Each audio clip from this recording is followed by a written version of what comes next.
રીતે બધું કાર્ય થયું છે એની અમે એફઆઈઆર કરીએ છીએ સાહેબ, અમારું એકદમ નક્કી છે.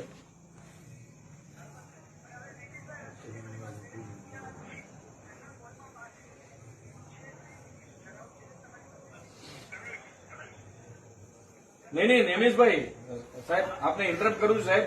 આ નેમિશભાઈ અમારે ટ્રસ્ટી જોડે તો વાત કરવી જ છે, અમને ટ્રસ્ટી જોડે વાત થશે, નહીં તો અમે એફઆઈઆર કરવા જવાના જ છે. મતલબ તમે એનામાં બિલકુલ બી તમે એમ સમજતા નહીં કે આ વસ્તુ બહુ મોટી છે અને તમે એકદમ હળરતું ખોટું કર્યું છે. અમે નહીં આનામાં ઝૂકવાના નથી. તમારે ટ્રસ્ટીને અહીંયા બોલાવવા જ પડશે રાતના, નહીં તો એફઆઈઆર કરશું જ અમે, એ વસ્તુ નક્કી છે સાહેબ. હું આપની કદાચ આપને એમ લાગતું છે કે સાહેબ અપમાન કરું છું સાહેબ, જગતશેખર માસે પણ અહીંયા છે સાહેબ, બધાનો સૂર એક જ છે કે એફઆઈઆર કરવી જ છે સાહેબ. અને સાહેબ આ કઈ નાની વસ્તુ નથી ને કે ગલી કુચીના કોઈ વસ્તુમાં ઘટના ઘટી ગઈ. આ તો શું છે સાહેબ, આનામાં પ્રશ્ન જ ન હોય ને સાહેબ.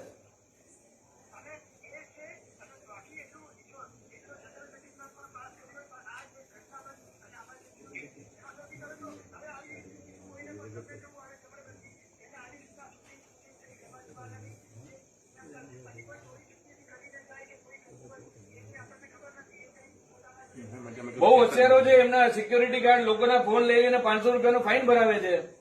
બધું લોકો માટે તો બહુ સરસ કાયદા છે અહીંયા સાહેબ, ફટાફટ.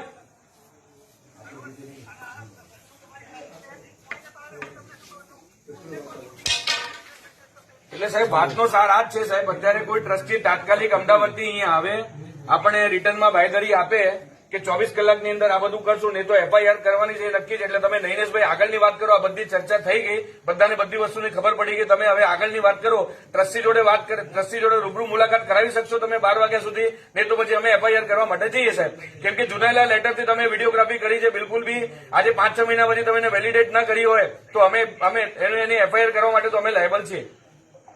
હા હા નહીં. આ જો આ મારી કોઈ વ્યક્તિગત ડિમાન્ડ નથી સાહેબ, તમે ટ્રસ્ટી છો અને ઘટના એવી ઘટી છે, તમે લોકો એને લાઇટલી કેવી રીતે લો છો? કોઈ ઇમરજન્સી હોય તો તમે દોડીને નહીં આવો. તમે એ બધી વાતો નહીં કરો. મારો તમને પ્રશ્ન છે, તમે સાંભળો નૈનેશભાઈ, તમે પોઈન્ટ પર વાત કરો. તમે કોઈ ઇમરજન્સી અહીંયા ઘટના ઘટે તો ટ્રસ્ટીઓને આવવાની ફરજ નથી સાહેબ. તો આ ઘટનાને તમે નાની સમજો છો? જો તમે ના પડતા તો આ ઘટનાને તમે નાની સમજો છો, એક જ વાત છે.